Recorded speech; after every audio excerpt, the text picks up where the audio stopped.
15 రాష్ట్రాలు 66 రోజులు 6700 కిలోమీటర్లు దాదాపు 100 లోక్సభ స్థానాల కవరేజ్.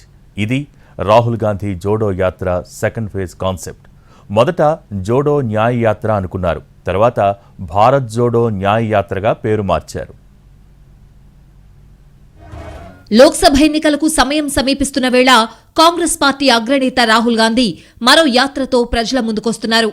ఇప్పటికే రాహుల్ గాంధీ గత ఏడాది చేపట్టిన భారత్ జోడో యాత్ర పార్టీ వర్గాల్లో కొత్త ఉత్సాహం రేకెత్తించింది.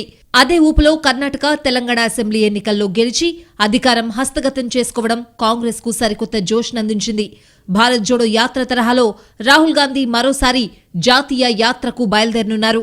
ముందుగా దీనికి భారత్ న్యాయ యాత్ర అని నామకరణం చేశారు. అయితే ఇప్పుడు యాత్ర పేరులో స్వల్ప మార్పులు చేశారు. రాహుల్ చేపట్టే ఈ 2వ విడత యాత్రకు భారత్ జోడో న్యాయ యాత్రగా పేరు మార్చారు. ఈ యాత్ర వివరాలను కాంగ్రెస్ పార్టీ ప్రధాన కార్యదర్శి జైరాం రమేష్ వెల్లడించారు.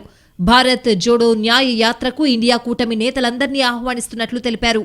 దక్షిణ భారతదేశం నుంచి ఉత్తర భారతదేశానికి భారత్ జోడో యాత్ర చేపట్టగా ఇప్పుడు తూర్పు నుంచి పడమరకు భారత్ జోడో న్యాయ యాత్ర చేపట్టనున్నారు. ఈ నెల 14న రాహుల్ గాంధీ యాత్ర ప్రారంభమై మార్చి 30న ముగుస్తుంది. మణిపూర్ నుంచి ముంబై వరకు 15 రాష్ట్రాలు 66 రోజుల పాటు యాత్ర కొనసాగుతుంది. 6700 కిలోమీటర్ల మేర రాహుల్ పర్యటిస్తారు. దాదాపు 100 లోక్సభ స్థానాల్లో చేపట్టే ఈ యాత్రలో అన్ని వర్గాల వారితో రాహుల్ గాంధీ మాట్లాడతారు. మణిపూర్ రాజధాని ఇంఫాల్లో ప్రారంభమయ్యే ఈ యాత్ర అరుణాచల్ ప్రదేశ్, నాగాలాండ్, అస్సాం, మేఘాలయ, పశ్చిమ బెంగాల్, బీహార్, జార్ఖండ్, ఒడిశా, ఛత్తీస్గఢ్, ఉత్తరప్రదేశ్, మధ్యప్రదేశ్, రాజస్థాన్, గుజరాత్, మహారాష్ట్రల్లో సాగుతుంది.